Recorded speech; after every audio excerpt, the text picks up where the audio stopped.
Assalamualaikum warahmatullahi wabarakatuh. Perkenalkan, nama saya Siti Soliha dengan 0507651442 dari UPPJJ Malang. Di sini saya sedang melakukan wawancara untuk tugas 2 mata kuliah pemasaran produk agribisnis. Di sini saya sudah berada di tempat usaha Bapak Budi Laksono, yaitu selaku petani kopi dan salah satu pelaku UMKM kopi bubuk di Desa Puspo, ya Pak. Pak, di sini saya akan sedikit mewawancarai Bapak terkait dengan pemasaran produk agribisnis Bapak. Bapak dari provinsi Jawa Timur. Dari kabupaten atau kota, Pak? Kabupaten. Kabupaten. Pasuruan. Untuk kecamatannya? Puspo. Desa atau kelurahan? Desa. Desa Puspo. Untuk profil responden dari Bapak, nama Bapak siapa? Budi Laksono. Jenis kelaminnya apa, Pak? Laki-laki. Umurnya berapa, Pak? Di 43. 43 tahun. Untuk pendidikan Bapak? S1. Untuk tanggungan di rumah berapa, Pak? Berapa orang dewasa, berapa anak? 1 dewasa, 3 anak. Untuk nomor HP-nya, Pak? 0822 10 21 90 4. Untuk pengalaman usaha tani sudah berapa tahun, Pak? 3 tahun. Bapak, saya akan memulai pertanyaan untuk pemasaran produk agribisnis. Untuk yang pertama, bagaimana proses usaha kopi dimulai dari budidaya, panen sehingga diolah menjadi kopi bubuk, Pak? Ya, kita menanam dulu. Menanam, habis itu merawat, habis itu panen, habis itu kita lakukan pengolahan pasca panen. Untuk perawatan berapa tahun, Pak, dari menanam itu, Pak, sampai panen? 3 tahun. 3 tahun dari penanamannya, Pak, ya. Panen, untuk pasca panennya Ya, kita jemur, mari untuk kita uler, setelah itu kita roasting, terus kita seleb menjadi kopi bubuk. untuk yang kedua, Pak, siapa saja pihak yang terkait dalam rantai nilai usaha kopi dari petani sampai diterima konsumen? Ya, petani, mari kita sebagai pelaku usaha itu ya langsung ke konsumen. Langsung ya, Pak, ya. Kalau apa kendala yang sering dihadapi pada tahap budidaya, pengolahan dan pemasaran kopi? Kalau budidaya itu yang sering dialami adalah waktu musim panas. Waktu musim panas kita harus melakukan penyiraman, kalau tidak nanti kopinya mati. Pengolahan, Pak? Untuk pengolahan kendalanya mungkin di saat cuacanya lagi Tidak menentu, seharusnya kering malah tidak kering, itu yang menjadi kendala di Desa Puspo. Kalau untuk produk, Pak? Untuk produk mungkin kendalanya cuma kehabisan stok bahan baku yang kita sediakan. Jadi untuk kita dulu Jadi harus mencari ke tani lainnya. Untuk yang selanjutnya, bagaimana proses pengolahan biji kopi menjadi kopi bubuk yang dilakukan? Ya, pertama kita roasting, setelah kita roasting terus kita grinder atau disemet, terus di packaging, cuma segitu aja.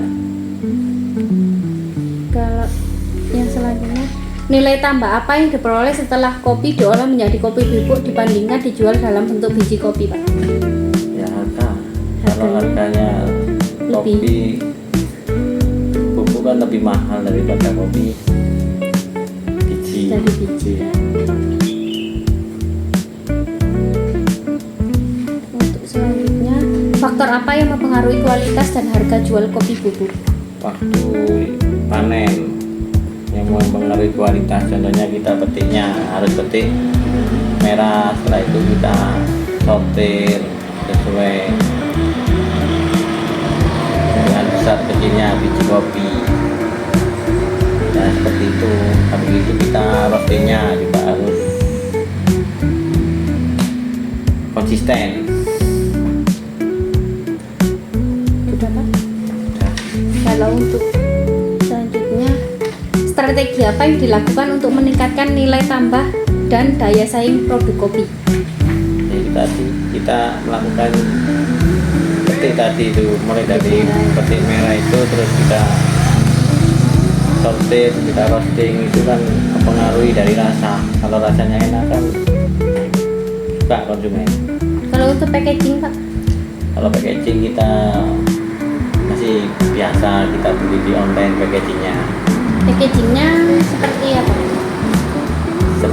Standing pouch gitu, terus kita kasih stiker. Itu yang terakhir Pak.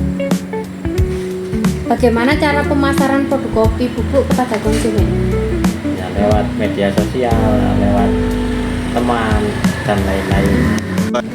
Pak, apakah usaha tani Bapak ini merupakan mata pencaharian utama atau tidak Pak? Bisa dikatakan iya. Iya.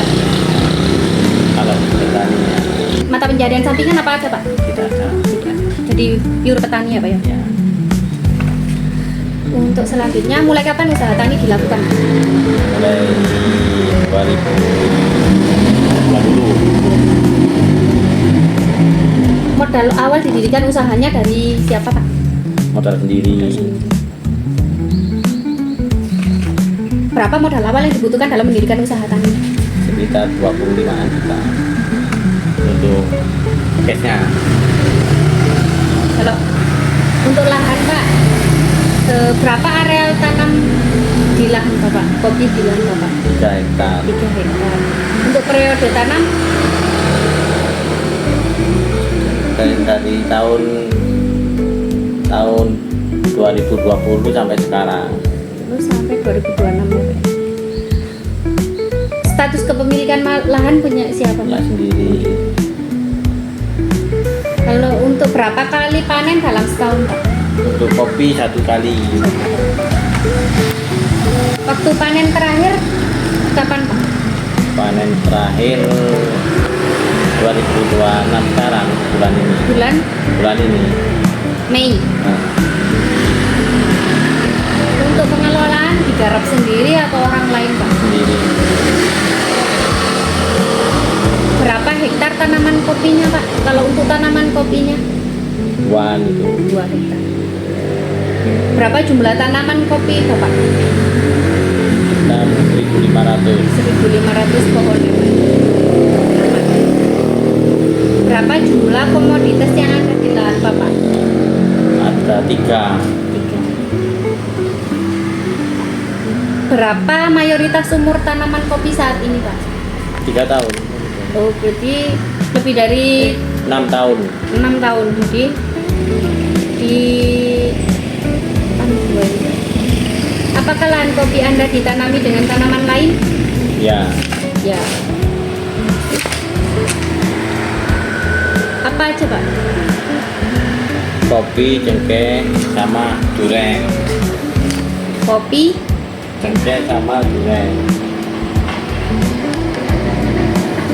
coklat Pak? Ya, sama coklat.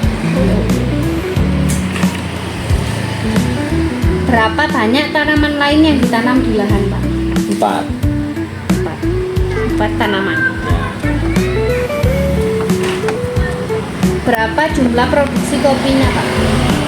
terus sekarang sekitar 2 ton cherry. 2 ton cherry. Berapa rata-rata produksi kopi saat panen raya Pak? Itu 2 ton. gitu. Kalau produksi saat panen sedikit berapa Pak? Paling sedikit. Paling sedikit kemarin 1 ton dapat 500. Cherry ya Pak. Baik Pak, terima kasih atas waktunya. Wassalamualaikum warahmatullahi wabarakatuh.